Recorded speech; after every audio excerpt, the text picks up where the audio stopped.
Welcome back to another episode of Me and My Health Up. I'm your host, Anthony Hartcher. I'm a clinical nutritionist and lifestyle medicine specialist. The purpose of this podcast is to enhance and enlighten your well-being. And today you have me doing just that for you. It's going to be a short episode, short and sweet, however, to the point. So we're talking about pushing the limits. And the reason why I brought up this subject is that my body has really noticed me pushing the limits over the years, and hence it gave me feedback. So I recently went in for a double hernia operation. Wasn't a pleasant thing to have to go and do, but obviously needed to be done. So it was from my years and years of training and working and pushing and pushing and pushing and never really finding that balance, just really thinking I needed to push more, do more, achieve more. And I never really found the balance between doing and coming back, restoring, relaxing, and then being able to go forward in a much more thrival way. So as Dr. John Demartini states, that maximum growth occurs at the border of challenge and support. Essentially, I was out of balance there. Too much challenge, not enough support, and my body showed me the symptom that, hey, you haven't supported me enough during the years of, the last 46 years. Hence, this is a feedback mechanism to let you know that you need to pursue more balance. And absolutely, I've really taken that on board. Over the last few years, I've certainly embraced a more balanced approach to health and well-being. So this really gets to the topic of extremism or fads, where you're just pushing the limit. You're pushing the 16 and 8. So you're, always got to do 16 and 8, 16 and 8. It's so healthy. It's so healthy. Well, yes, there is there is benefits to doing the 16 and 8, but is it healthy long-term? Is it causing you deficiencies or obviously feedback mechanism in terms of in social settings, you're not eating or you're not enjoying the embracing the moment with others by enjoying the food because you're on the 16 and 8. So you need to find the balance. I am always looking for the balance between what I'm doing and adopting. It's important that you start looking in your life and finding balance there so that you don't end up with the same experience I had. Your body will always give you feedback to let you know if you're going too far. And you want to take that feedback on board. I certainly did. I've learnt my lesson, and I'm going to take a lot more moderate approach going forward.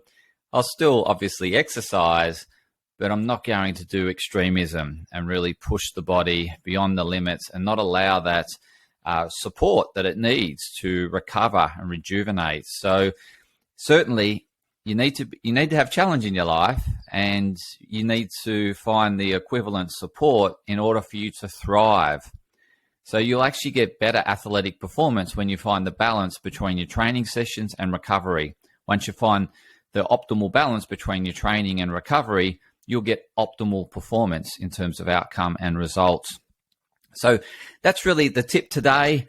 I'm just also wanting to update you that this podcast has really grown as a result of your interest, and I really thank you for listening to my episodes. I spend a lot of time. I actually spend a day a week for each episode, so one full day, 10-hour day I do to just produce one episode. And as a result of that growth and your support, you probably have noticed some ads pop up, and yes, that's part of, I guess, the growth development in podcasting is that you get the opportunity to take on sponsorship and people wanting to advertise on your medium. And for me, I need to find that fair and equitable exchange. Just like I'm pushing the limits, I can't just give and not get anything in return. So having that little bit of return in support is helping me to thrive in terms of this channel and allow me to get more information, more health education to you in a balanced way, in a holistic way, without it going under. Obviously, I wear the costs of putting on this podcast. I invest the time.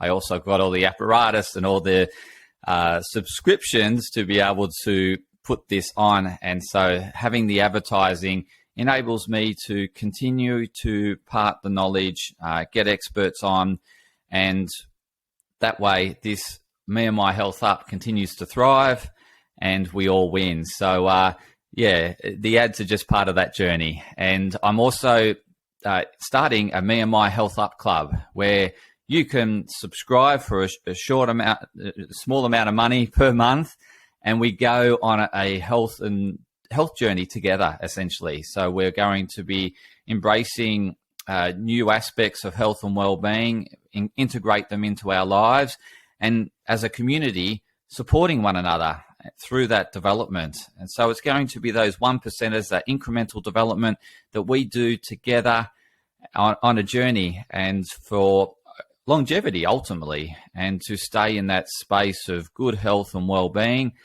and seeing us, what we're doing, as a proactive way to live a long, healthy life, as opposed to the reactive experience I've had, having to go through the hospital system and feeling disempowered and lack of control.